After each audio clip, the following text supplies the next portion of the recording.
The political witch hunt against Boris Johnson is now massively backfiring on Rishi Sunak's government.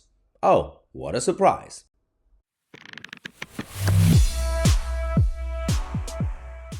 Yes, another update on the latest saga between the battle between Boris Johnson and the current government, who are not really governing the country properly. Now, I had to repeat myself over the last day or two about the fact that I'm exposing the political stitch up against the likes of Suella Braverman and Boris Johnson. But doesn't mean I love Boris Johnson. I'm just saying that this is just factually chaotic. It's absolutely disgusting. Now, Team Boris have come out to fight back. They're not giving up this time. They're not surrendering. They're not just resigning like last time. They are fighting back. They've already said we might sue the Cabinet Office. Now they're coming out to say we got 2 allegations and we demand an apology and a reversal of decision. So what happened was the Cabinet Office referred Boris Johnson to the police a couple of nights ago because they basically used his diary, his journal, and a couple of entries in it to randomly go to the police and say, oh, during the lockdown, Jacob Rees-Mogg and a couple of others also visited the Prime Minister at the time, Boris, when he was sick. So he has to resign again? I don't know what they expect him to do.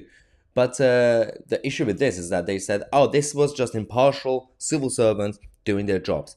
Now, there are 2 allegations from Team Boris about Rishi Sunak's government. One is about Oliver Dowden on the left, who is now Rishi Sunak's right-hand man, who was close to Boris, but decided to betray Boris early on. Technically towards the end of his premiership.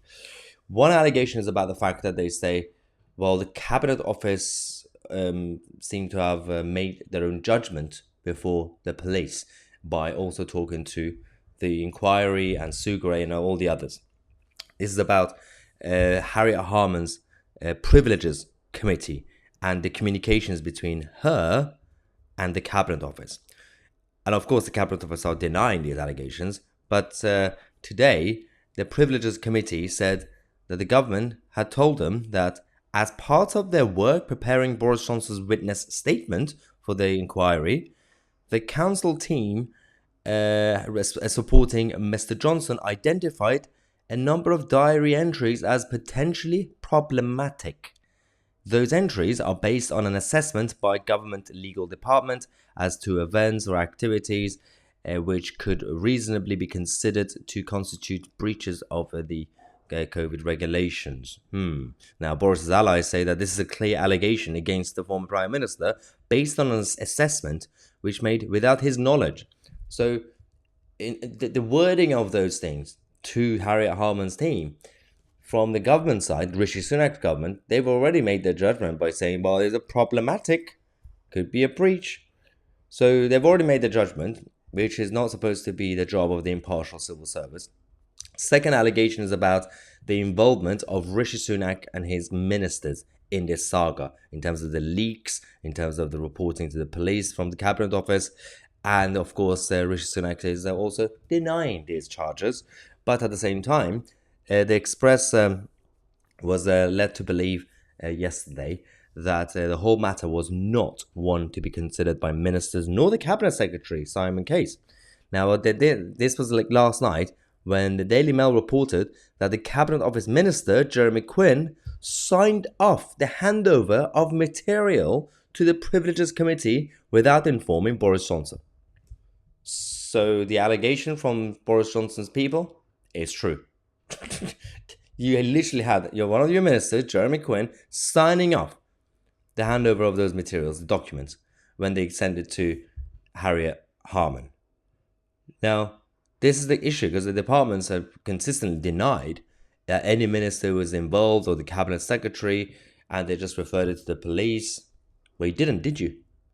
So this is another evidence that this is clearly a political stitch-up, allegedly. Now, we had the Cabinet Office saying, ministers played no role in deciding whether the information should be handed over to the police. The police were first contacted on the 16th of May prior to any minister being made aware. The decision to contact the police and the subsequent decision to share the information was not made by ministers but by officials acting in line with the Civil Service Code. Oh, how lovely of the civil service to defend the ministers for once. That's a rarity in British politics these days. They're all in it together. It makes no sense. So, now we have Boris Johnson and his team who are lashing out, who are obviously threatening to sue the Cabinet Office. They've said, well, there can be no other conclusion that the Cabinet Office is in a total mess and trying to lie its way out. And the thing is, people like Boris and these guys, they know how things work. They used to work in there. They were literally at the heart of government. He knows how these guys lie because he lied. Everybody lies. That's the whole point of the profession. But the issue is, doesn't mean Boris is an angel or anybody else. It just means that the whole system is so corrupt and messed up and we have no hope.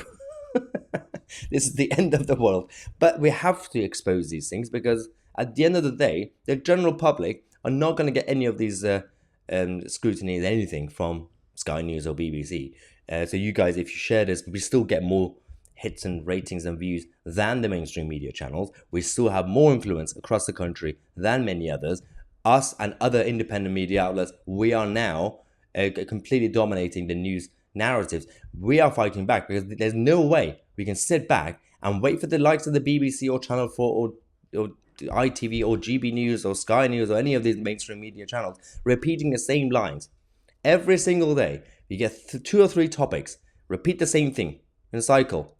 And every now and then they tell us what we want to hear and just repeat the same thing again. So we're going to, ironically, I'm actually repeating the same story as yesterday with this one, but we are also talking about all the other issues. Earlier today, we talked about the chaos in the UK prison system. We also talked about China's dominance of the World Health Organization and many other crises. We will talk about all these things. We will cover every single story because it's important to the people of Britannia. Let me know what you think. I'm Mahyar Tousi, and we are the media.